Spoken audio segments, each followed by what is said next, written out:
Vamos irmão com a paz do Senhor, amém? Vamos adorar o Senhor porque Ele é digno de toda a honra e toda a glória. Aleluia. Jesus está aqui, irmão. O Espírito Santo está aqui no nosso meio. Oh Deus, fica à vontade, Espírito Santo. Oh Deus, nós te clamamos, nós te exaltamos, Deus. Oh Senhor, Tu és lindo, Tu és bom, Tu és misericordioso.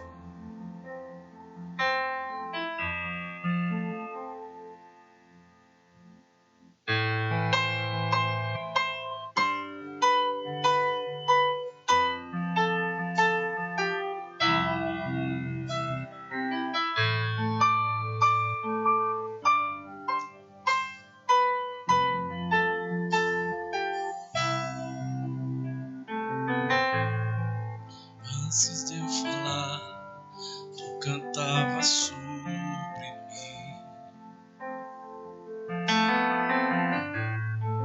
Tu tens sido tão bom pra mim.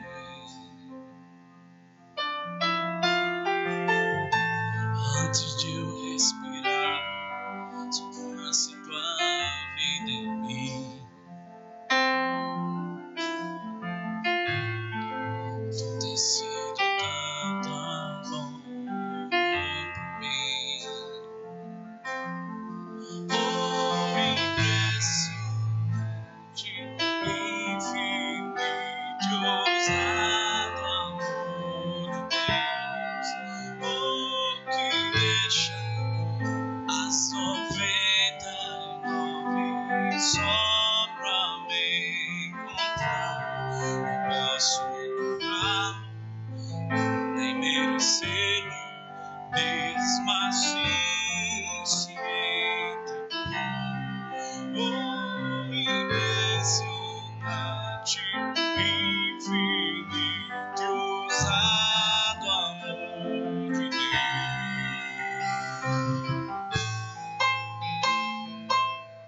Aleluia. Te amamos, Deus.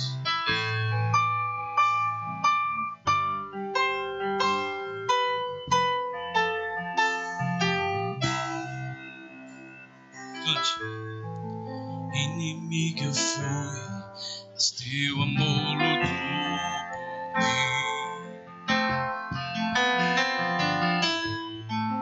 Tu tens sido tão bom pra mim.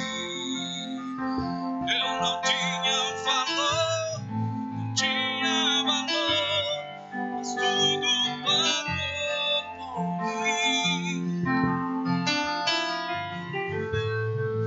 Tu tens sido tão bom pra mim. Oh, impressionante, infinito, ousado amor de Deus. Oh, que deixa as 99 só pra me encontrar. Não posso contá-lo, nem merecê-lo, mesmo assim se entregou. Oh, impressionante, infinito e ousado amor de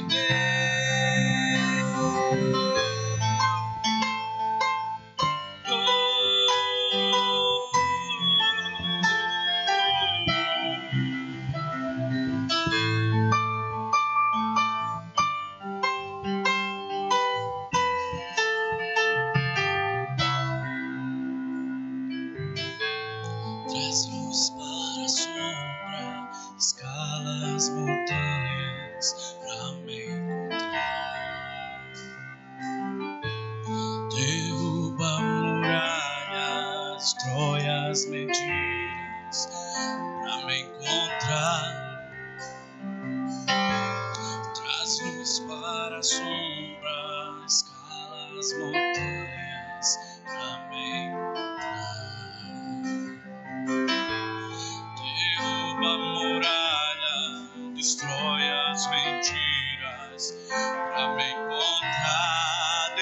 Deus. Traz luz para as sombras, escala as montanhas pra me encontrar. Derruba muralhas, destrói as mentiras pra me encontrar. Traz luz para as sombras, escala as montanhas pra me encontrar.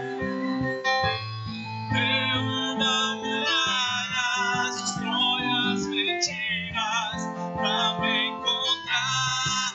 Oh, impressionante, infinito, ousado amor de Deus. Vou te deixar as 99 só pra me encontrar. Não posso comprá-lo, nem merecê-lo, mesmo assim se entregou. Oh, impressionante, infinito e ousado amor de Deus.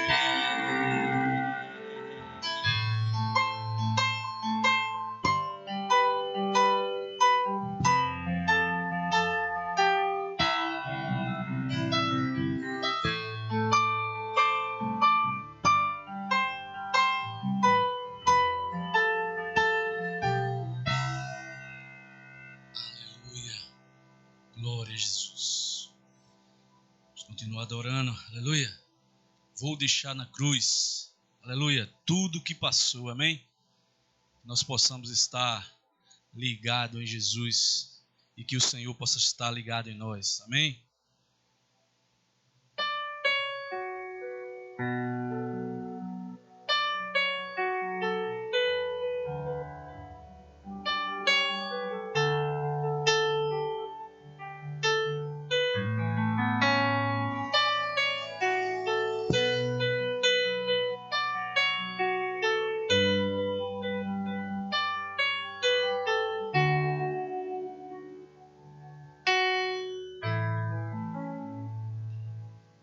Sua morte lá na cruz, carregando a minha dor, você se expôs por mim. Se entregou em meu lugar e me deu uma nova chance. Eu vou recomeçar. Vou deixar na cruz tudo que passou, tudo que ficou pra trás. Olho pra você, corro pra você, seu amor me chama.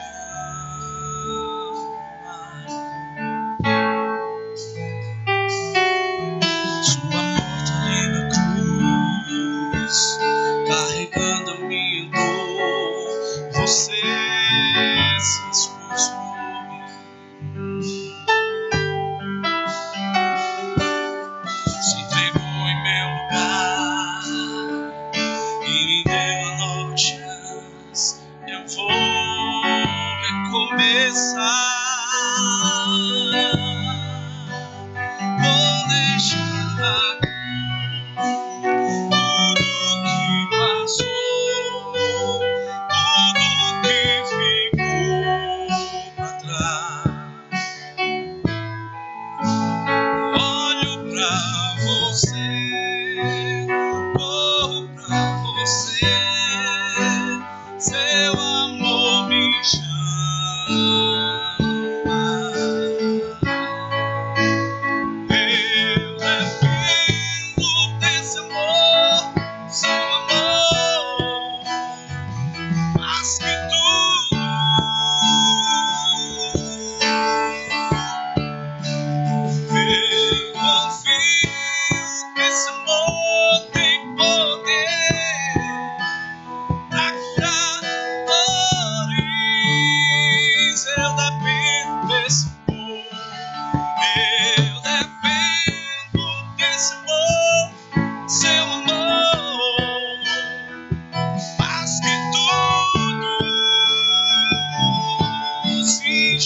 Jesus. Eu confio que esse amor tem poder.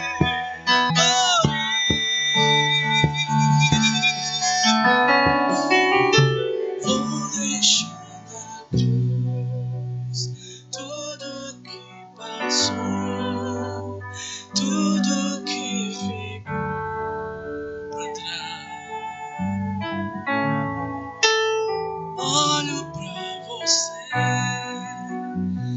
eu corro pra você, teu amor me chama.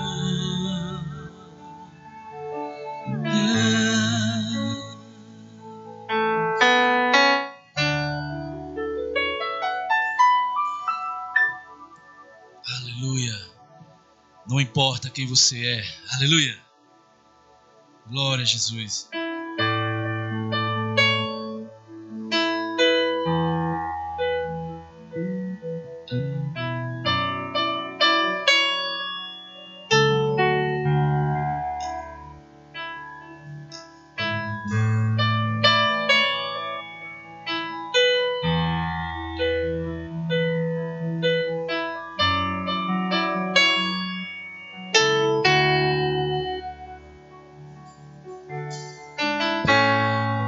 Não importa quem você é, não importa o que você fez, Jesus conhece o teu inteirinho também. Quantas vezes você cai tentando acertar, mas a tristeza e o desespero te fizeram chorar. Não importa pra onde você foi, se na escuridão da noite Ele apaga o teu passado e não desiste de você. Ele não desiste de você, Ele se importa com você, Ele compreende seu caminhar. Eu nunca vi Ele não desiste de você, Ele se importa com você, Ele compreende seu caminhar. Nunca vi amor tão grande assim.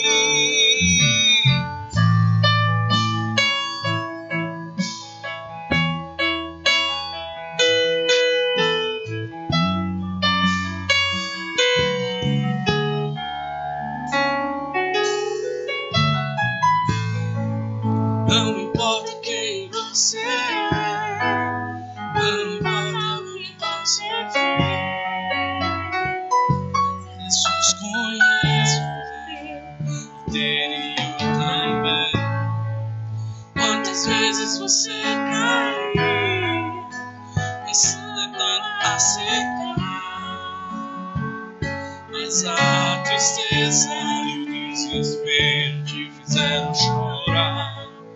Não importa pra onde você foi, se na escuridão da noite Ele apaga o seu passado e não desiste de você. Ele não desiste de você, Ele se importa com você, Ele compreende seu caminhar.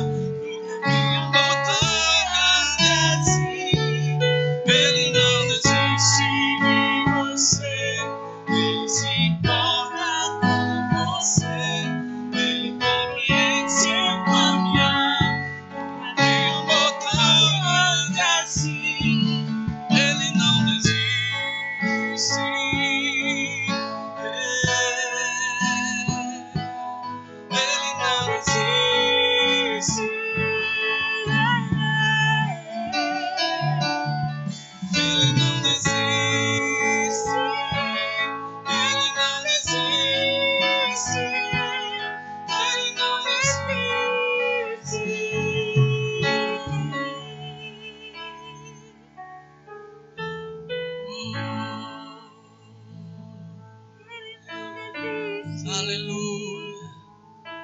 Ele nunca vai desistir de você.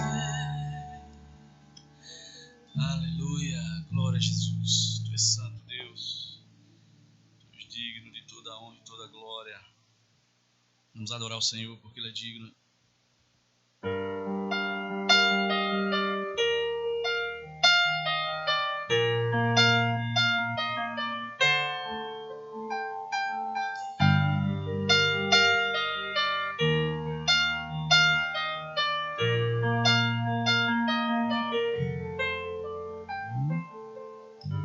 Estamos aqui tão sedentos de Ti. Vem, ó Deus, vem, ó Deus, enche esse lugar. Meu desejo é sentir Teu poder, Teu poder.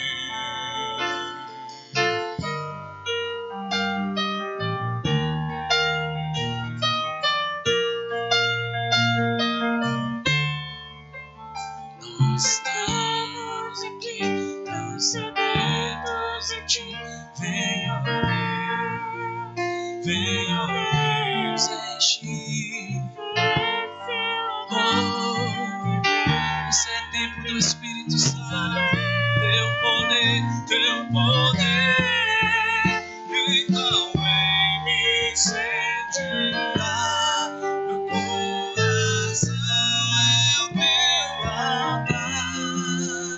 Quero ouvir o som dos céus, tua glória contemplar. Então vem me incendiar. Meu coração é o Teu altar. Quero ouvir o som dos céus, tua glória contemplar. Então te damos honra, te damos glória. Teu é o poder, pra sempre amém. Te damos honra, te damos honra, te damos glória. Teu é o poder, pra sempre amém. Então vem me incendiar. Meu coração é o Teu altar. Quero ouvir o som dos céus, tua glória contemplar. Então vem me incendiar. Meu coração é Teu altar. Quero ouvir o som dos céus, tua glória contemplar. Então vem me incendiar. Meu coração,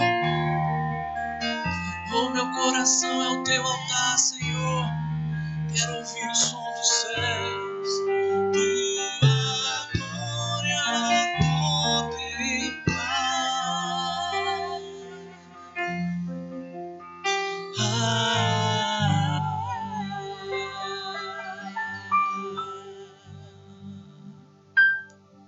Aleluia. Como é bom adorar o Senhor, amém? Como é bom servi-lo. Aleluia.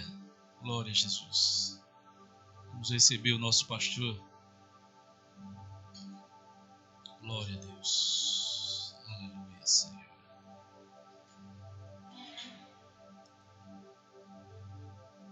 Glória a Deus.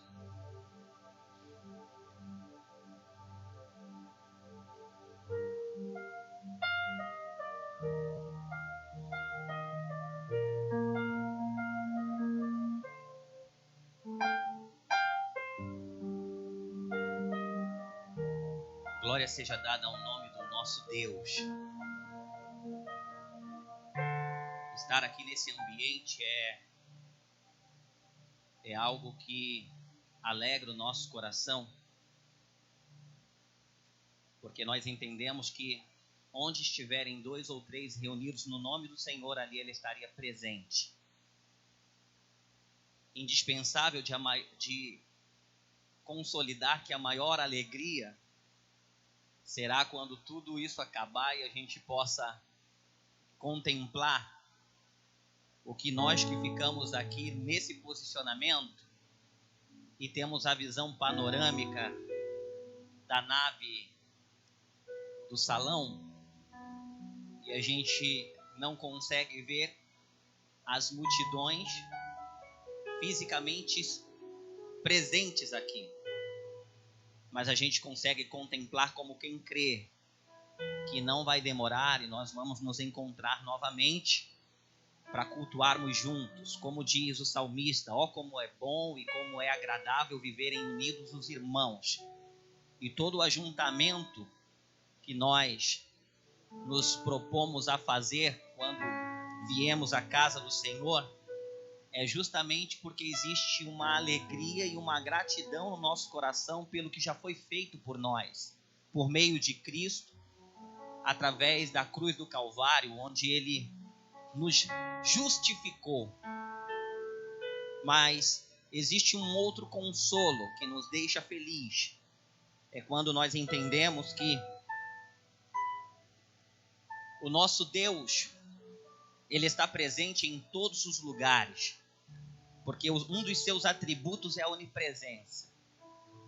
E eu sei que onde quer que você esteja, aí na sua casa, ou vindo do trabalho, ou muitas das vezes como eu faço, às vezes eu estou subindo de carro e eu me conecto colocando para ouvir o áudio enquanto o vídeo rola pela internet. Onde quer que você esteja, eu sei que você pode abrir o seu coração para ouvir Deus falar com você por intermédio da sua palavra. Porque Ele diz que a sua palavra ela jamais volta vazia. Entender isso é entender que nós somos seres espirituais. E as coisas de Deus, ela acontecem espiritualmente. Então, eu quero dizer para você que você é muito bem-vindo para estar assistindo a live dessa noite. E eu quero que você abra o seu coração para ouvir Deus, para entender o que Ele deseja ministrar em nosso coração por meio da sua palavra. Então, eu quero convidar você na sua casa para que você possa orar comigo. Mas antes mesmo que eu abra os meus lábios, eu queria que você aí pudesse interceder pela minha vida, para que tudo aquilo que sair dos meus lábios não seja as minhas palavras, mas seja uma palavra revelada de Deus, na qual Ele ilumina o meu coração por meio da interpretação da sua palavra, e você e eu venhamos receber absolutamente tudo aquilo que Deus tem para nós. E aí nós entendemos que essa palavra não voltará vazia. Amém? Deus, eu louvo o teu nome pela tua presença no nosso meio. E eu conclamo a partir deste momento, depois de termos adorado o Senhor na beleza da tua santidade, eu venho te pedir que o Senhor venha me usar como tu queres. Eu simplesmente me coloco nas tuas mãos como um instrumento vivo a ser usado.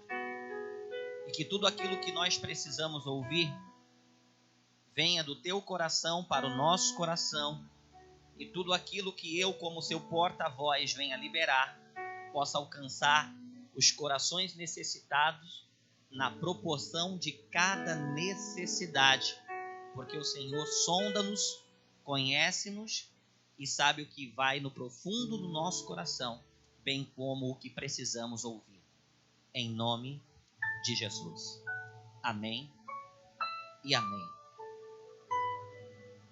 Hoje eu tenho uma palavra para liberar para o nosso coração,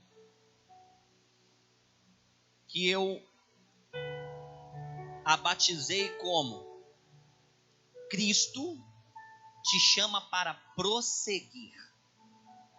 Eu quero que você entenda muito isso, e eu vou tentar ser muito breve, mas transmitir a você com muita precisão da parte de Deus aquilo que Ele vai falar conosco. No percurso do louvor, 2 canções foram ministradas, e uma delas disse que nós deveríamos deixar tudo na cruz, tudo que ficou para trás, e que nós pudéssemos olhar para Cristo e compreender que Ele nos justificou por meio da cruz. E essa justificação, ela tem um poder de profundidade muito grande, a ponto de nos transportar de um reino, de um mundo de trevas, para um reino do seu amor. E tudo isso foi pela cruz. A cruz nos proporcionou benefícios que faz com que nós estejamos aqui com uma convicção de que fomos justificados por Ele. A gente também cantou uma outra canção que denotava que Deus não desiste de você. Não importa o que é, não importa o que você fez. Jesus, Ele conhece o seu interior. Quantas vezes você caiu tentando acertar? E muitas das vezes você se lamentou pelos erros cometidos, chorou pelos erros.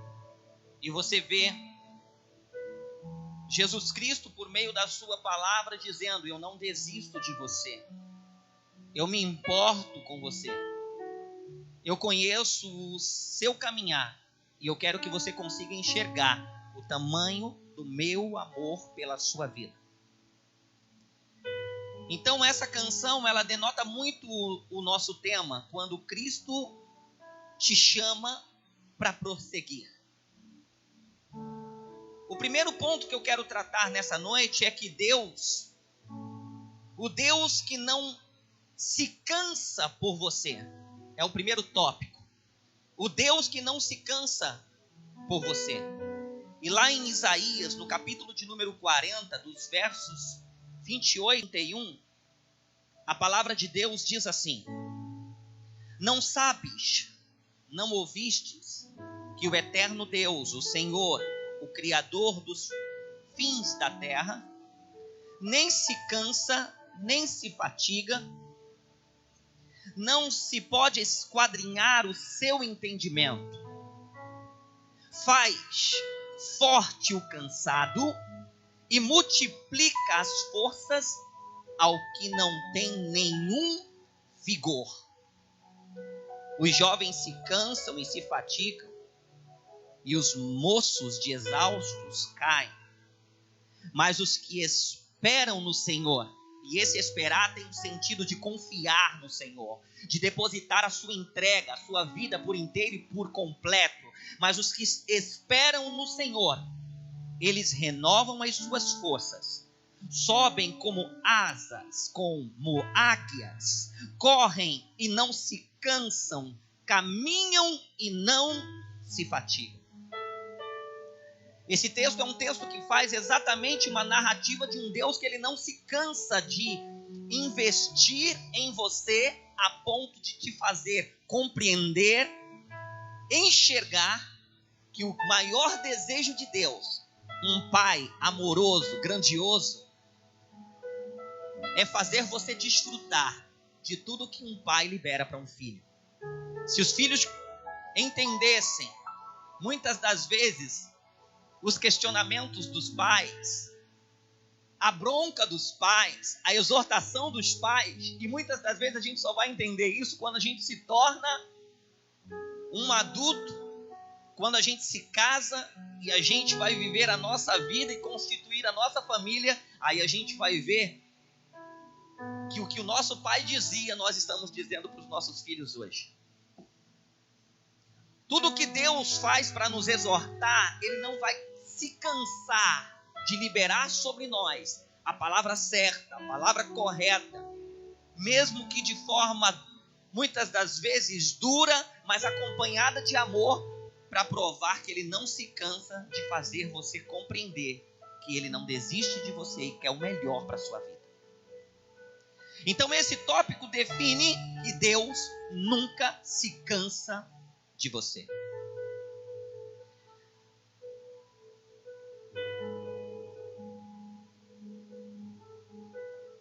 O segundo ponto, ele determina um tópico que diz na contramão do esperado. Vamos entender isso. Nós estamos vivendo uma realidade cheia de reflexões, onde nós temos entendido que Deus tem nos chamado para perto dentro de toda essa realidade que nós estamos experimentando no mundo. E dentro do chamado de reflexões, nós vemos que muitas pessoas se aproximaram de Deus. Muitas pessoas que andavam com Deus estão andando mais profundamente, andando com mais intimidade, se entregando mais, inclinando os seus ouvidos para ouvir mais cuidadosamente a sua voz e as suas instruções. Essa realidade que nós estamos enfrentando no mundo tem aproximado muitas pessoas de Deus. Mas na contramão do esperado, o inverso também é verdadeiro. E é por isso que o tema dessa noite diz: Cristo te chama para prosseguir. Porque existem muitos que no período da quarentena, ao invés de se aproximarem mais de Deus, elas se afastaram. Se você não imagina, existem muitos casamentos que estão vivendo conflitos a ponto de se separar. Se você não imagina, existem muitas pessoas que estão, pela ausência de viverem uma frequência, de virem para a casa de Deus, serem confrontadas no tete a tete, quando nós estamos juntos, no meio da comunidade, muitos acabaram esfriando e acabaram deixando de buscar a Deus, porque não tinha mais aquelas frequentes exortações em amor, chamando para perto, chamando para perto, chamando para perto. E muitos começaram a viver conflitos e começaram a lamentar-se pelos erros cometidos. E quando a canção diz: Ele não desiste de você, e Ele se importa com você, e Ele conhece o teu caminhar, é porque quando nós entendemos o Deus que nós servimos, Ele é aquele que em todo tempo,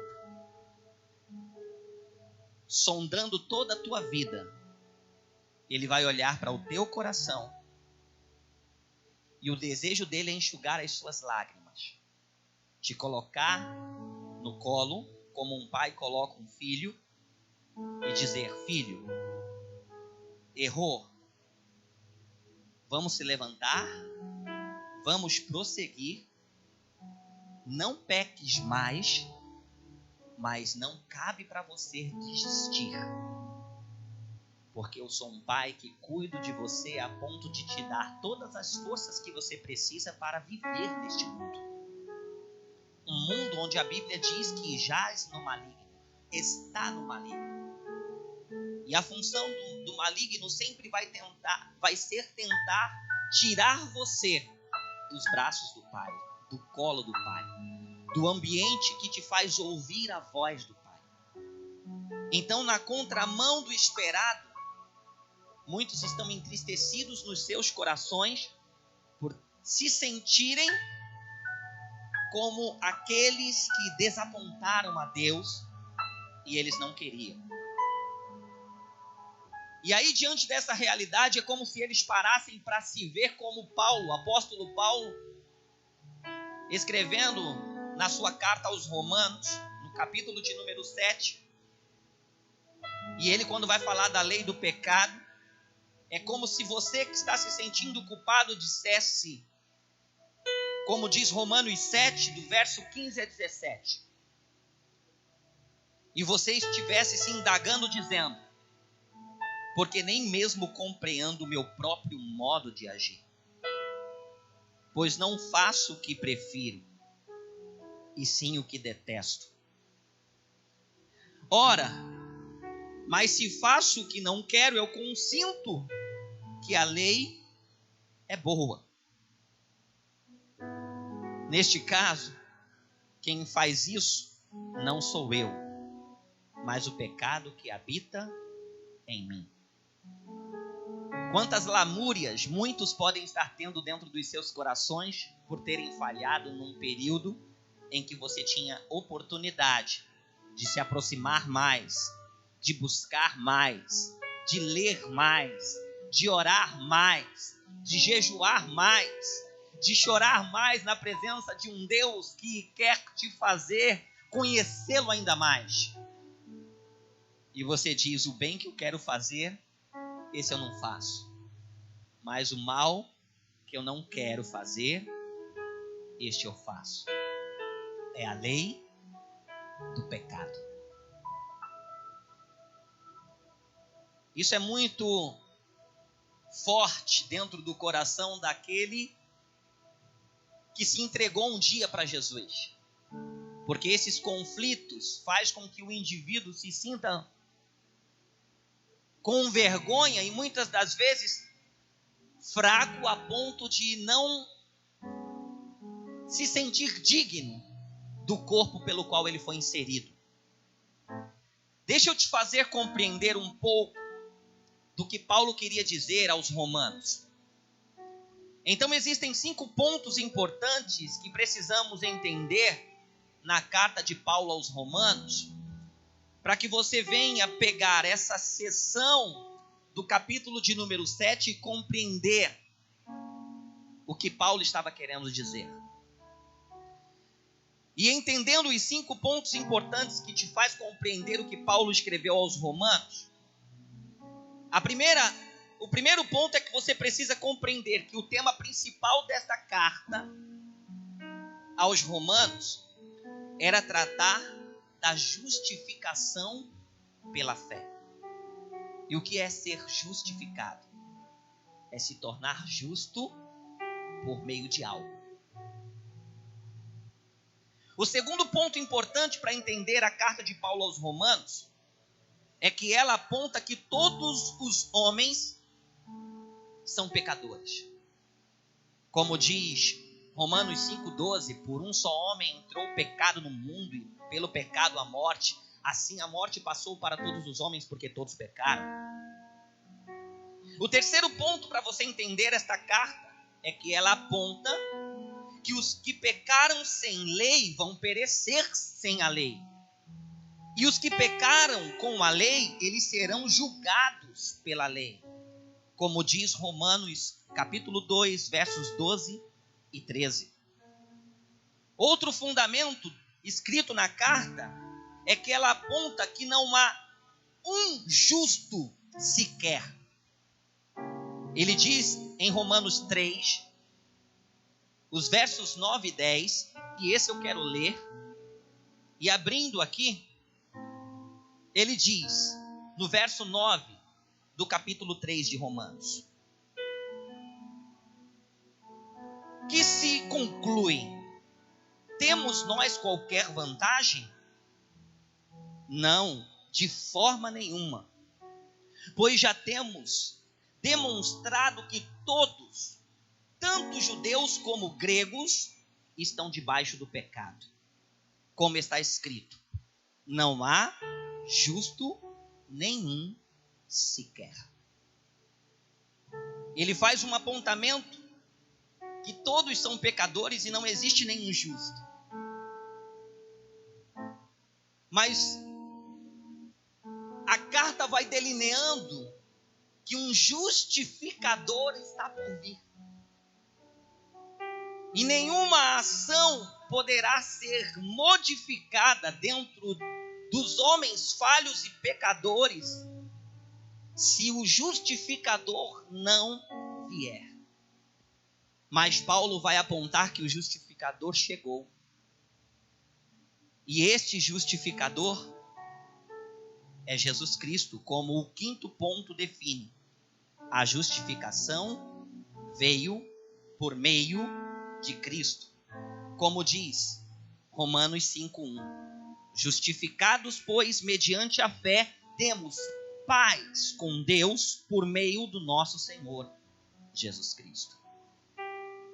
Olha o que o texto está dizendo. Justificados, pois, mediante a fé. Um dos fundamentos que determina a justiça é o seu posicionamento de fé diante de um Deus que enviou o justificador, que é Cristo, e por meio da sua fé em Cristo Jesus, este vai liberar para você a paz que você precisa. Mas, pastor, onde o Senhor quer chegar quando o Senhor aponta, Cristo me chama para prosseguir? Onde o Senhor aponta que na contramão do esperado, muitos estão vivendo enormes conflitos. Eu estou começando a te mostrar que você não pode esquecer que você foi justificado por Cristo. Porque quando você se esquece e mediante uma falha não escolhe se levantar para prosseguir, você está anulando a justificação feita pela cruz por meio de Cristo, liberada para a sua vida. Mas quem é que lança um peso de acusação a ponto de você se sentir envergonhado? Aquele que veio para matar, roubar e destruir. Mas Deus quer que você se levante nessa noite, neste dia, e olhe para a cruz de Cristo, entendendo que tudo que foi necessário ser feito para pagar o seu resgate e te tornar justo, já foi realizado, já foi consolidado, já foi decretado por Cristo. E quando ele na cruz do Calvário, ele disse, está consumado, ali estava sendo liberado para você aquilo que você precisava para entender que tudo foi pago por Jesus na cruz. Você pode glorificar a Deus por isso? Entendendo esses 5 pontos que amarram Romanos, aí a gente vai para o terceiro tópico que amarra uma ilustração, uma analogia de uma transição da lei para a graça. E é quando a gente, abrindo a nossa Bíblia em Romanos, no capítulo de número 7, a gente vai ver uma passagem que fala sobre a lei do pecado.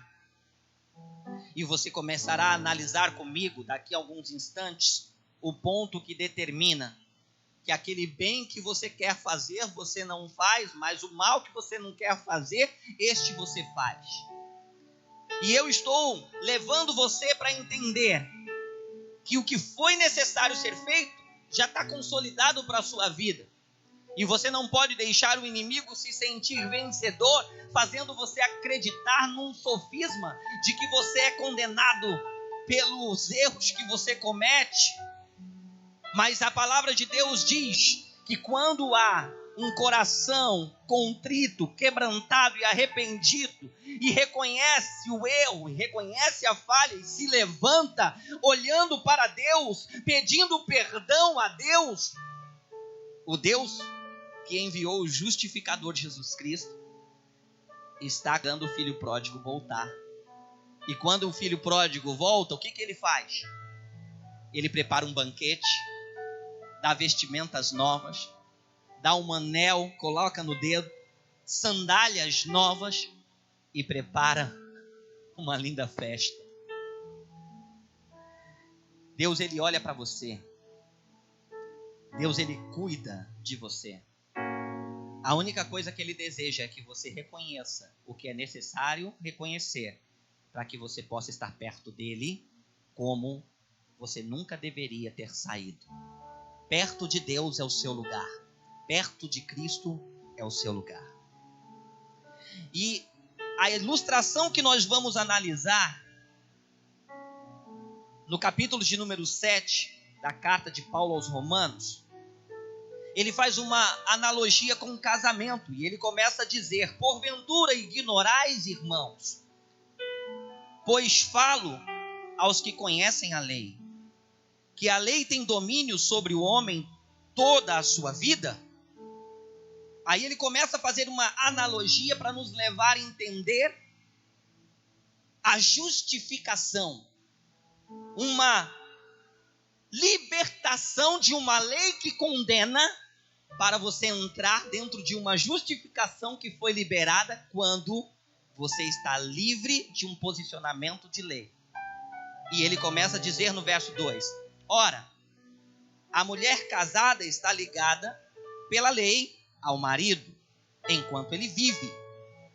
Mas se o mesmo morrer, desobrigada ficará da lei conjugal, de sorte que será considerada adúltera se, vivendo ainda o marido, unir-se a outro homem. Porém, se morrer o marido, estará livre da lei e não será adúltera se contrair novas núpcias. Ele está mostrando o decreto da lei que vai determinar um posicionamento quando o indivíduo está correto ou quando o indivíduo está errado. E ele, dentro dessa analogia, vai mostrar o que aconteceu quando nós estamos passando de uma transição da lei para entrar dentro de um novo posicionamento, dentro de uma transição de graça. E aí ele diz, no versículo de número 4, assim, meus irmãos, também vós morrestes relativamente à lei por meio do corpo de Cristo, para permanecerdes a outro, a saber, aquele que ressuscitou dentre os mortos, a fim de que frutifiqueis para Deus. Olha o que ele vai começar a apontar agora.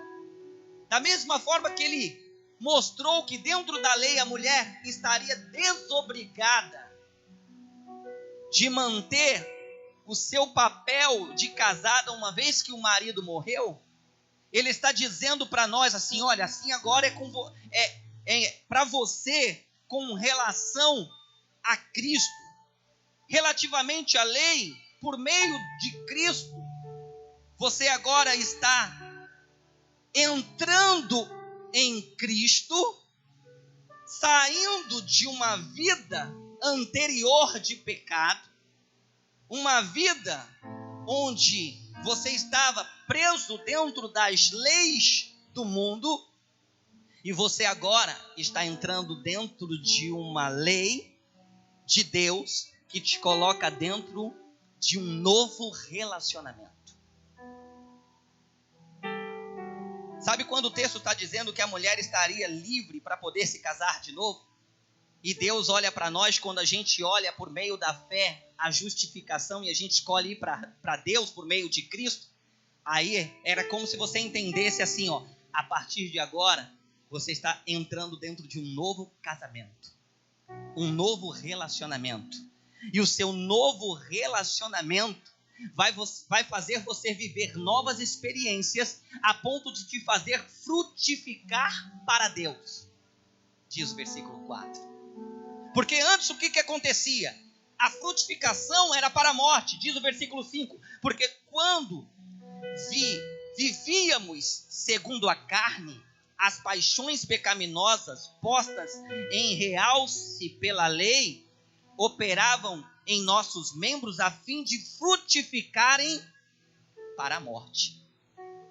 Anteriormente, nós frutificávamos para a morte, porque nós vivíamos segundo a carne. Mas quando Deus enviou Cristo para nos justificar, e nós entramos por meio da fé, a justificação é pela fé, nós entramos dentro deste novo casamento. Só que esse novo casamento tem uma particularidade: esse noivo nunca mais vai morrer. Se esse noivo nunca mais vai morrer porque ele é Jesus Cristo, significa dizer que você vai estar presa a um bom casamento de vida por toda a sua vida. Então o que eu estou tentando te mostrar nessa noite é que quando você falhar, Deus quer que você entenda que você foi justificado por Cristo, que você agora vive um relacionamento com Cristo. Porque este relacionamento é o mais perfeito que você poderia ter escolhido na sua vida. É o que diz o texto. Aí o verso 6 termina dizendo: agora, porém, libertos da lei, estamos mortos para aquilo a que estávamos sujeitos, de modo que servimos em novidade de espírito e não na caduquice da letra. Deus nos leva para um novo ambiente por meio de Cristo. E Cristo agora é o noivo amado e nós somos a noiva. Temos o privilégio de vivermos o casamento perfeito. O casamento onde Deus preparou para nós por meio da pessoa de Cristo. E essa ilustração nos leva para vivermos um entendimento. Agora nós vivemos um novo tempo, onde Romanos 8:1 diz que nenhuma condenação há para os que estão em Cristo Jesus. Nenhuma condenação há para os que estão em Cristo Jesus. E ele ainda diz no verso 2: porque a lei do Espírito da vida em Cristo Jesus te livrou da lei do pecado e da morte. A lei do Espírito de vida adentrou em nós por meio da pessoa de Cristo. E é essa lei do Espírito de vida que nos coloca para anularmos da nossa vida a lei do pecado. Mas tem algumas coisas que nós precisamos entender. E você precisa crescer e amadurecer diante disso. E vivendo esse novo tempo, nós entendemos a justificação por meio de Cristo, o noivo. E somos a noiva escolhida para vivermos uma vida de um relacionamento de felicidade. Um relacionamento que dura para sempre. Deus te chamou por meio de Cristo para se relacionar com Ele. E aí agora a gente vai começar, partindo para o final, analisar o quarto tópico que determina uma ideia biográfica de todos os homens. E o que é isso? E o que isso quer dizer? É quando nós vamos pegar o texto de Romanos 7, a partir do verso 7, e nós vamos começar a analisar aquilo que nós falamos anteriormente, quando você se sentindo culpado diz: mas o bem que eu quero fazer, esse eu não faço, e o mal que eu não quero fazer, esse eu faço. Os maiores conflitos do homem espiritual e o homem carnal estão dentro desse texto de Romanos 7. E esse texto, ele vai começar a apontar para nós algumas particularidades que eu quero que você se detenha na proporção em que nós desenvolvemos a leitura, para que você entenda que em Cristo você pode vencer todas estas perseguições carnais. Uma das coisas importantes para você compreender é que esse trecho do texto de Romanos 7, dos versos 7 até o verso de número 25, ele vai apontar para nós 3 leis. Ele vai apontar a lei do pecado, e você vai ver a lei do pecado sendo mencionada no verso 7, no verso 23 e no verso 25. Ele vai apontar para você a lei de Deus, e que você vai ver ela sendo mencionada no verso 12, no verso 22, no verso 23 e no verso 25, todos do capítulo 7. E ele vai falar da terceira lei, a lei do Espírito de vida, narrada em Romanos 8, 2. Uma coisa que você precisa entender é que nós somos seres que vivemos em dois mundos. Quando o homem não conhece a Deus, ele não tem a consciência, o entendimento de que ele é um ser que vive no mundo espiritual e um ser que vive no mundo natural. Há quem pense que os que vivem no mundo espiritual são apenas aqueles que aceitaram Jesus. Não, todo ser humano ele vive no mundo espiritual e vive no mundo natural, porque a sua formação de vida, ela é espiritual, como também ela é carnal. A diferença vai estar no entendimento. E você só tem entendimento de coisas espirituais quando você se torna espiritual. O seu amadurecimento com o passar do tempo numa caminhada espiritual vai te conduzir a compreender as coisas espirituais que aquele que não foi experimentado espiritualmente não vai entender. Então ele só se vê como um homem no mundo natural. E é por isso que a gente vê inúmeras pessoas tendo inúmeros pensamentos acerca do que é divindade, acerca do que é Deus. Deus é um vento, Deus é uma força, Deus não existe. E você vai ver um monte de pensamentos adversos com relação ao que é uma divindade suprema espiritual. E quando nós analisamos essas três leis postas no capítulo 7 e no começo do capítulo 8 de Romanos, a gente, depois de ter entendido a analogia que nos coloca dentro de um entendimento de que agora nós estamos casados com Cristo, quando nos permitimos, por meio da fé, sermos justificados por Ele, Ele vai começar a apontar os conflitos que muitos homens têm em suas vidas. Vamos começar a ler do verso 7, do capítulo 7 de Romanos. E ele começa dizendo: que diremos, pois? É a lei do pecado? De modo nenhum. Mas eu não teria conhecido o pecado senão por intermédio da lei. Pois não teria eu conhecido a cobiça se a lei não dissera: não cobiçarás. Ele começa a enxergar, o apóstolo ele começa a mostrar os conflitos que todo ser humano em algum momento da sua vida possa ter. E ele começa a dizer que a lei, ela vem com uma das finalidades de apontar o que é certo e apontar o que é errado. E o que seria uma lei? A lei seriam decretos determinados para que houvesse uma ordem e uma boa organização dentro de uma comunidade. Se você quer que exista ordem num lugar, se você não determinar essas ordens por meio da lei, ninguém vai poder dizer: ah, mas ninguém me disse que isso eu não poderia fazer. Eu não fui orientado que eu não poderia fazer isto. Eu estava na Braskem entrando, e agora dentro dos protocolos, no período da quarentena, eu tenho acesso provisório para entrar na Braskem.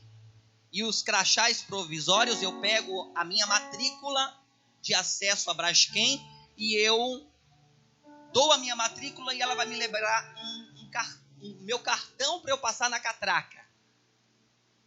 E agora eles estão pegando o cartão e colocando ele num saquinho plástico para eu poder pegar. Eu entendi que aquele saquinho plástico era para o segurança não ter contato com o cartão e eu poder pegar, rasgar o saquinho, tirar o cartão e passar na catraca. Mas na verdade, quando eu peguei o cartão e rasguei o saquinho e tirei o cartão para passar na catraca, aí ele olhou para mim e disse: você não poderia ter tirado o cartão do saquinho? Aí eu olhei para ele e disse: mas eu não fui orientado que eu não poderia tirar.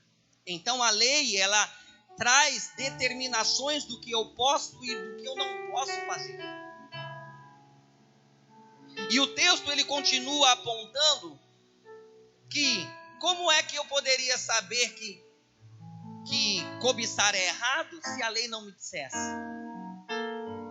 Então a lei, ela vai sempre apontar para você o que você pode e o que você não pode fazer. O verso 8 diz: mas o pecado, tomando ocasião pelo mandamento, despertou em mim toda a consciência. Sabe aquela ideia de que o proibido é mais tentador? Quando o pecado tomou ocasião, ele começou a apontar: olha, isso aqui é bom, mas a lei determinava, mas isso aqui você não pode fazer. E ela, tomando ocasião, ela gerou toda sorte de concupiscência, porque sem a lei está morto o pecado. Não existe pecado se não tiver a lei. Aí o pecado, que representa o próprio Satanás, tomou ocasião e começou a insuflar concupiscências, desejos dentro do coração dos homens. Porque os homens não deixam de ser carnais. Até que Cristo volte, a gente vai continuar tendo a essência de um homem carnal, vivendo uma vida na qual nós podemos escolher alimentar a nossa vida de espiritualidade em Deus. O verso 9 diz: outrora, sem a lei, eu vivia, mas sobrevindo o preceito, reviveu o pecado e eu morri.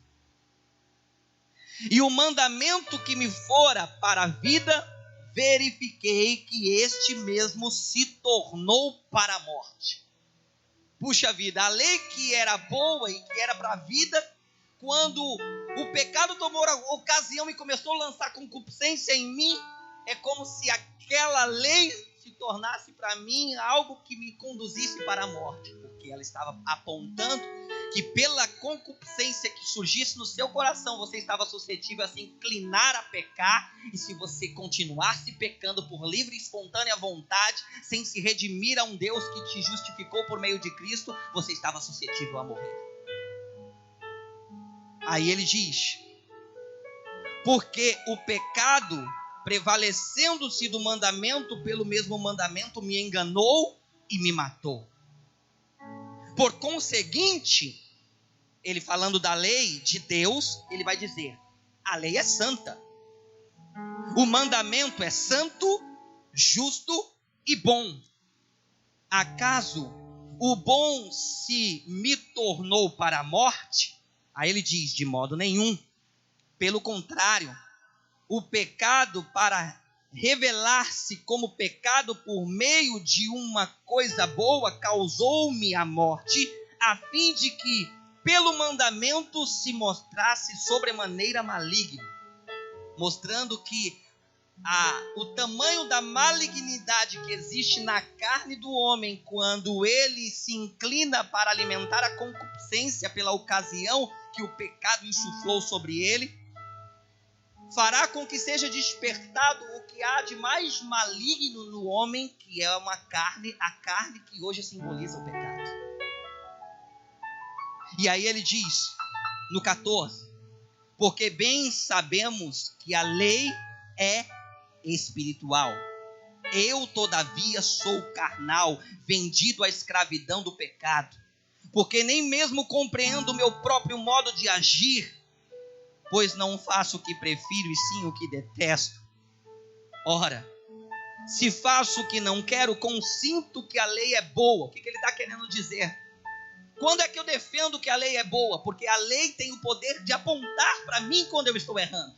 Então a lei é boa quando ela me faz enxergar que eu preciso em todo o tempo escolher matar a minha carne. E nessa ocasião, ele avança e diz: ora, se faço o que não quero, consinto que a lei é boa. Neste caso, quem faz isso já não sou eu, mas o pecado que habita em mim. Porque eu sei que em mim, isto é, na minha carne, não habita bem nenhum. Pois o querer o bem está em mim, não, porém, o efetuar. Quantos conflitos muitas pessoas, tendo experimentado a Cristo, vivem dentro dessa natureza de conflitos.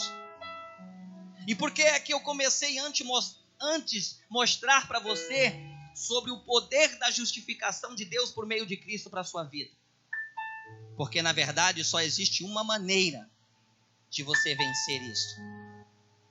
É quando lá no versículo de número 24, avançando para a gente terminar, diz assim: desventurado o homem que sou, quem me livrará desta morte, deste corpo de pecado?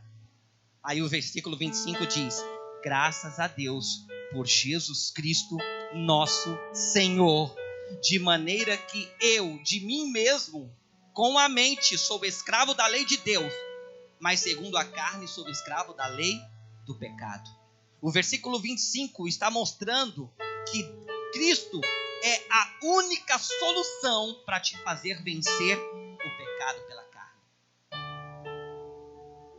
Então, se você falhou, se você cometeu erros, num período em que você tinha toda a oportunidade de crescer em Deus, a palavra para você nesta noite é: se levante, olhe para Cristo, seu justificador, mate o pecado na cruz, como diz Lucas 9:23, para a gente encerrar. Se alguém quer vir após mim, a si mesmo se negue, tome a sua cruz e siga-me. Se você entender que você é o único responsável de matar o pecado, olhando para Cristo, no qual vai ser a sua fonte para se alimentar de Deus, você vai conseguir matar a carne, alimentar o espírito e viver uma vida em Deus, que em todo tempo diz: eu não desisto de você. Presta atenção nisso. Eu não desisto de você. Não importa o que você fez, não importa quem você é. Jesus conhece você, te chama para perto, te chama para os braços e diz: eu te amo e estou com você. Sua função é: me perdoa, Pai, mas eu não vou desistir. Cristo te chama para prosseguir. Vai para o noivo, porque você é sua noiva amada. Não importa. Canta um pedacinho e a gente vai terminar orando. Não importa o que você fez, Jesus conhece o meu interior também. Analise essa canção. Quantas vezes você caiu, Preste atenção nos detalhes. tentando acertar, mas a tristeza e o desespero te fizeram chorar. Não importa pra onde você for, se na escuridão da noite Ele apaga o teu passado e não desiste de você. Ele não desiste de você. Ele se importa Entenda que Ele com se você. importa com você. Ele compreende o A gente caminhar. compreende, conhece os seus conflitos, Ele não desiste. mas te dá tudo que você precisa para entender que você pode vencer e escolher não pecar. Compreende seu caminhar. Nunca vi um portão grande. Escolha não pecar, porque Ele não desiste de você. Feche os seus olhos onde você estiver agora e eu vou orar por você. Senhor Deus e Pai, todos aqueles que ouviram esta palavra e que se identificaram, que têm andado na contramão do esperado, enquanto poderiam estar te buscando mais, se entregando mais a ti, têm falhado. E o Senhor, nesta noite, escolhe este momento para lembrar para cada um deles que eles foram justificados por meio de Cristo, vivendo um novo relacionamento entre um noivo e uma noiva, para poderem viver uma vida de plenitude, de amor, de crescimento espiritual, de longevidade que determina a eternidade. E nesta hora eu quero te pedir que cada um dos meus irmãos possam olhar para si. Os que precisam se arrepender, se arrependam. Pedir perdão, peçam perdão. Mas desistir nunca vai ser a proposta. A proposta é: se levante, porque o noivo chegou para te lembrar que você foi justificado por ele. Em nome de Jesus. Deus te abençoe. Guarde essa palavra dentro do seu coração. Vai e não peques mais. E entenda que você não pode deixar de validar a justificação de Cristo liberada para a sua vida. Em nome de Jesus. Quero nesse momento aqui chamar o Israel, que vai estar trazendo uns anúncios.